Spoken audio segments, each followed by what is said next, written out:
RFI et France 24 présentent Mardi politique.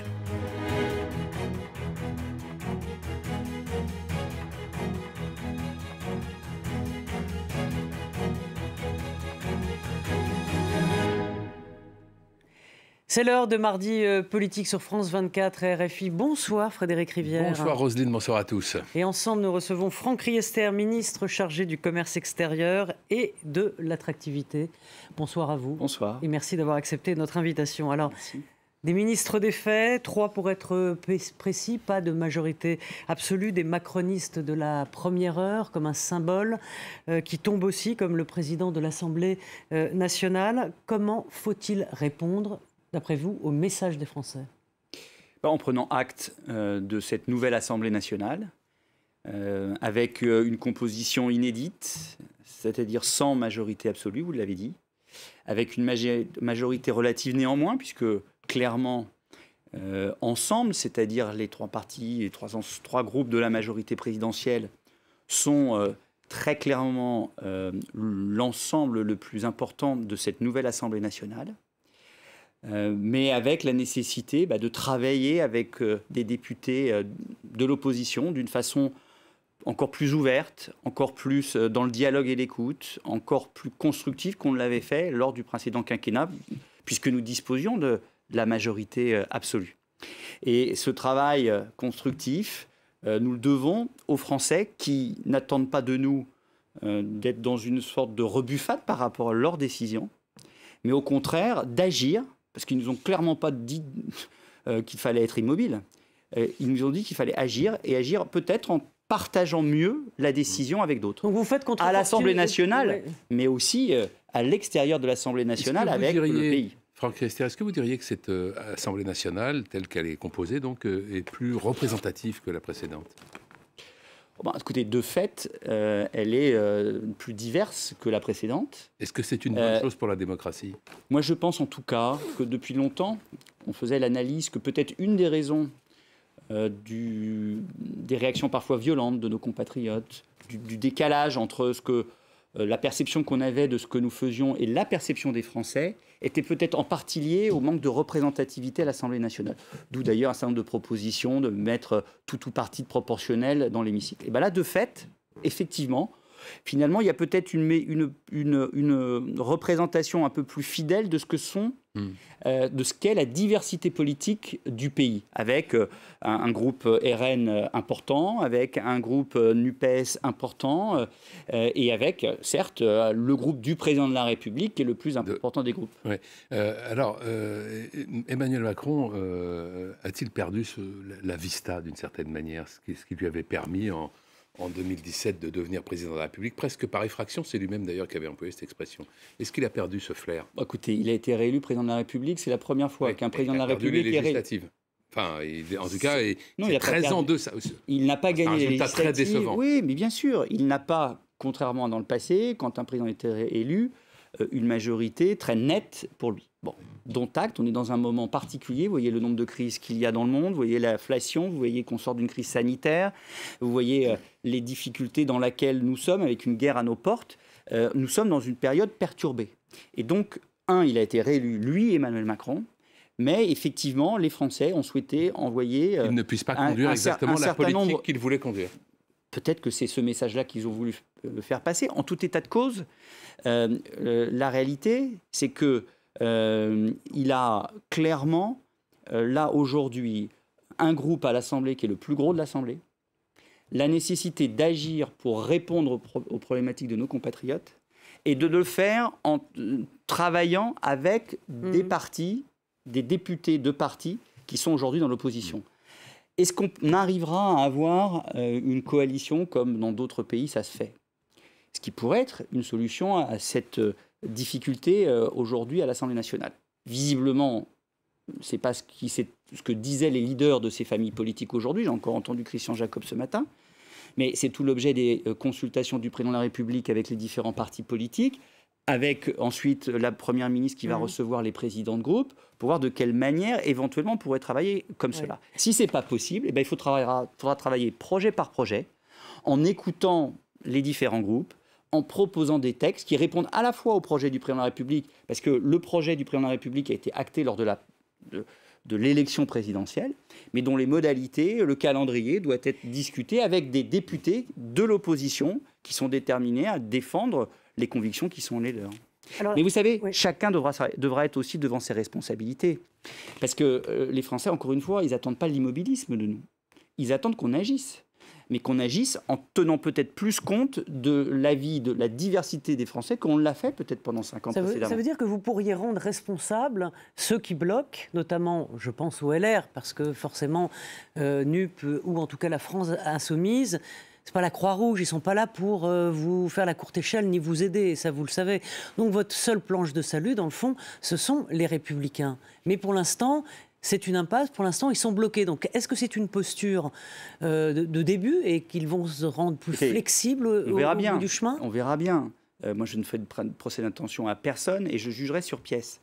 Nous, en tout cas, on a reçu 5 sur 5 le message de nos compatriotes et on veut travailler dans l'ouverture, l'écoute, le dialogue et le caractère constructif. Vous savez, moi, j'ai créé un groupe des constructifs en 2017. Je venais des LR et j'ai dit OK, il y a un président de la République qui nous tend la main pour travailler avec lui à réformer le pays et à agir au service de nos compatriotes. Et bien là, retroussons-nous les manches et travaillons contre la désertification médicale, pour que dans les urgences, les gens n'attendent pas 3, 4 ou 5 heures. Essayons de trouver des solutions au pouvoir d'achat.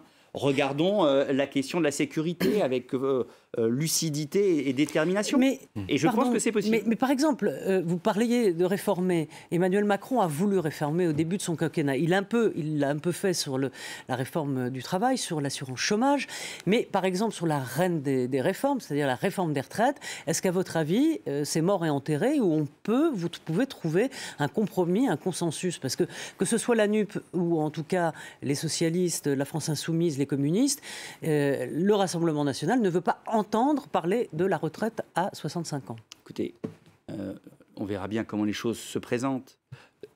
Pour l'instant, c'est par le siège, on imagine. Oui, mais on a la conviction que pour sauver le système par répartition dans notre pays, étant donné le vieillissement de la population, l'allongement de la durée de la vie, il n'y a pas d'autre solution si on ne veut pas que ça soit au détriment des pensions de retraite et au détriment du pouvoir d'achat de nos compatriotes et de la compétitivité de nos entreprises, de rallonger la durée de cotisation, c'est-à-dire de reporter l'âge de départ. Discutons-en, voyons s'il y a des majorités, pour quel projet, et c'est peut-être une nouvelle façon de travailler à l'Assemblée nationale aussi. La nouvelle méthode que nous avait vantée Emmanuel Macron sans le savoir. J'ai été rapporteur de texte, donc quand j'étais député, j'ai été ministre, j'ai été président de groupe. On a bien vu que depuis longtemps, on avait un mode de fonctionnement entre l'exécutif et le législatif, où l'exécutif balançait un texte de loi au dernier moment au législatif, qui devait se prononcer très vite en commission, très vite dans l'hémicycle. Eh ben, il va falloir travailler différemment. Il va falloir travailler très en amont avec les députés et très en amont avec aussi la société civile pour porter des projets qui sont plus aboutis. On va voir s'il est possible de former une coalition, mais pour l'instant, avez-vous dit, on n'en prend pas la direction. Voir ce qu'a dit Christian Jacob. Mais attendez, parce que ça, si vous ne parlez que de Christian Jacob, c'est pas une recherche de coalition, c'est une recherche de débauchage d'un certain nombre de députés LR. Alors la coalition... Christian Jacob, il n'est pas député. Donc non, mais enfin, je veux dire, les députés LR. Mais la coalition, jusqu'où pourrait-elle aller ? C'est-à-dire, qui pourriez-vous intégrer dans cette coalition ? Hormis les LR, vous pourriez aller éventuellement chercher des LFI, chercher des rassemblements nationaux ? C'est imaginable, ça, pour vous ? Frédéric Rivière, vous voyez bien que là, on brûle les étapes. L'étape qui est actuelle, c'est les concertations et les consultations du président de la République avec les patrons des différents partis politiques, et la semaine prochaine d'Elisabeth Borne avec les présidents de groupe. Une fois que l'exécutif aura fait, c'est-à-dire le président et la première ministre, le tour de ces différents responsables politiques, verra s'il y a la possibilité ou pas, avec des députés avec qui nous partageons des valeurs communes, avec qui nous pouvons partager l'essentiel, nous pouvons bâtir une coalition. Je ne sais pas si, in fine, ça ne va pas se faire. Je dis juste que d'après les déclarations que moi, simplement comme observateur, j'ai entendues, par exemple, du groupe Les Républicains, et en tout cas du président des Républicains, ça semble difficile aujourd'hui. Mais peut-être que dans les consultations, peut-être qu'après plusieurs jours de travail, d'écoute et d'échange, les choses pourront se mettre en place. Le pouvoir d'achat et l'inflation sont en quelque sorte au cœur du mécontentement. Ça, c'est pas nouveau.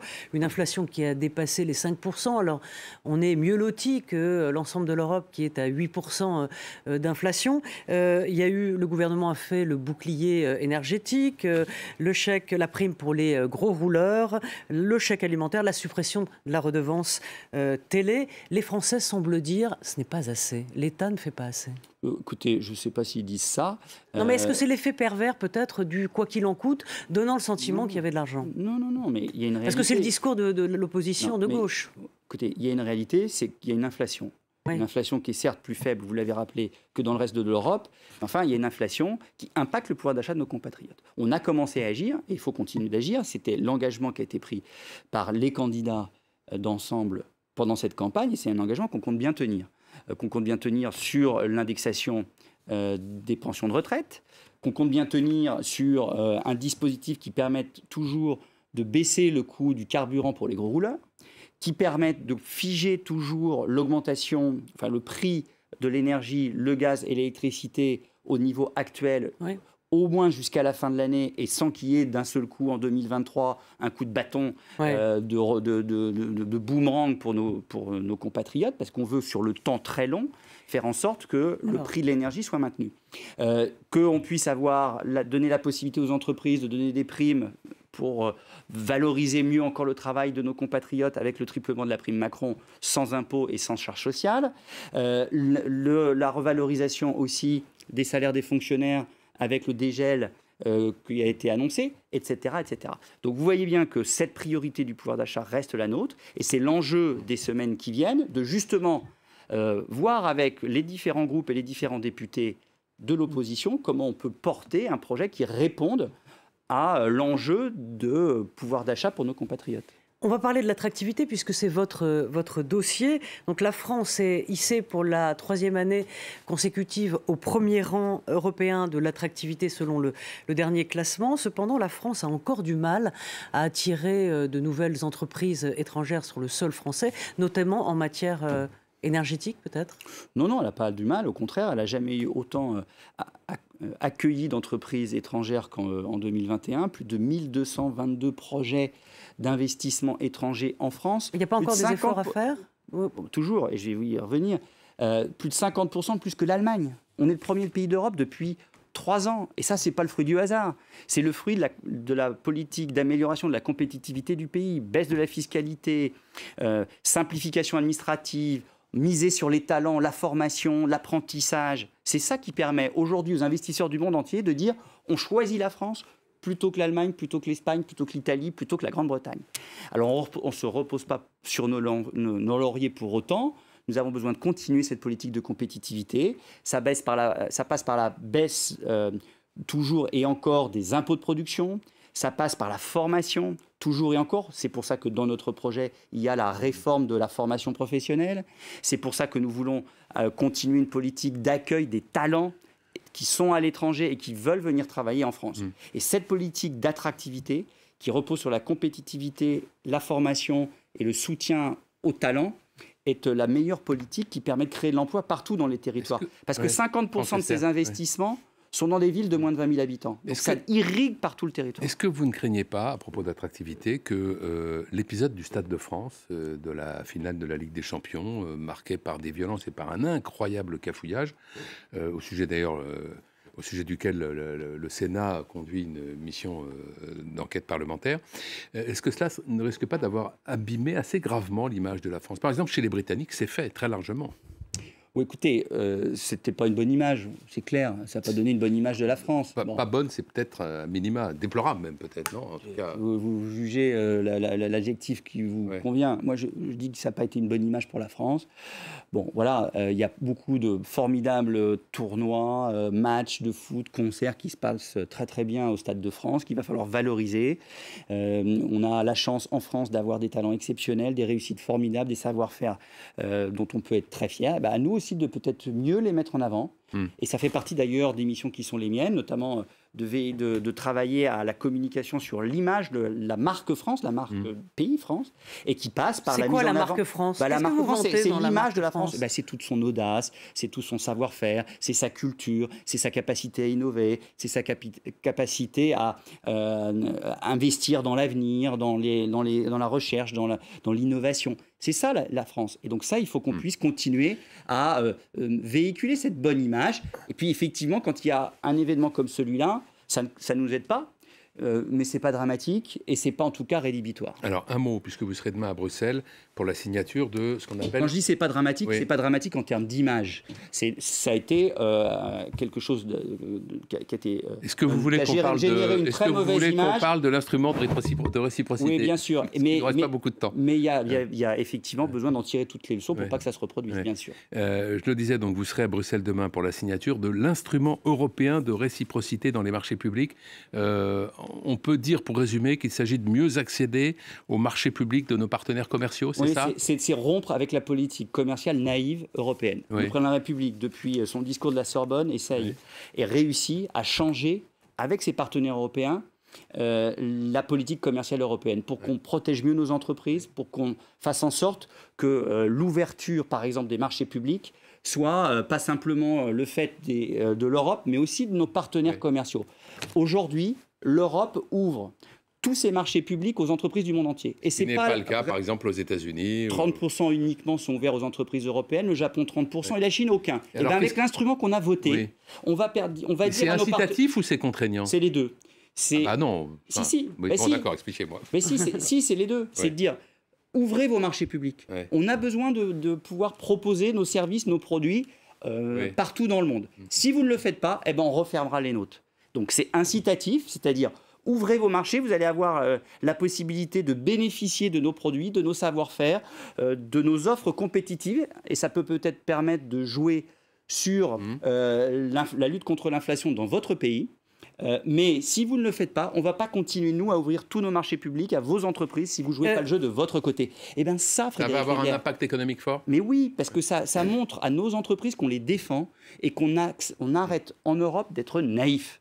Et ça, le président de la République, il se base sur cette question-là depuis maintenant 5 ans et on a des résultats concrets. Et on a des résultats concrets aussi en matière de lutte contre les pratiques déloyales. On a des résultats concrets sur des subventions abusives qui viennent mettre de la concurrence déloyale dans les marchés pour nos entreprises. Et c'est le meilleur moyen de protéger l'activité de nos entreprises et l'emploi.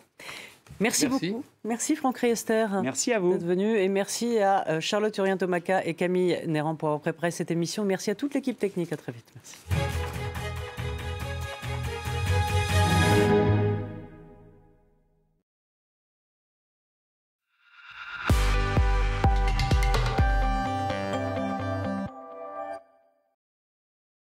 La Fête de la musique célèbre ses 40 ans le 21 juin. À l'occasion de cet anniversaire, le ministère de la Culture vous invite, professionnels ou amateurs, à participer à cet événement festif et à vous retrouver autour d'une programmation de concerts gratuits. Plus d'informations sur fêtedelamusique.fr.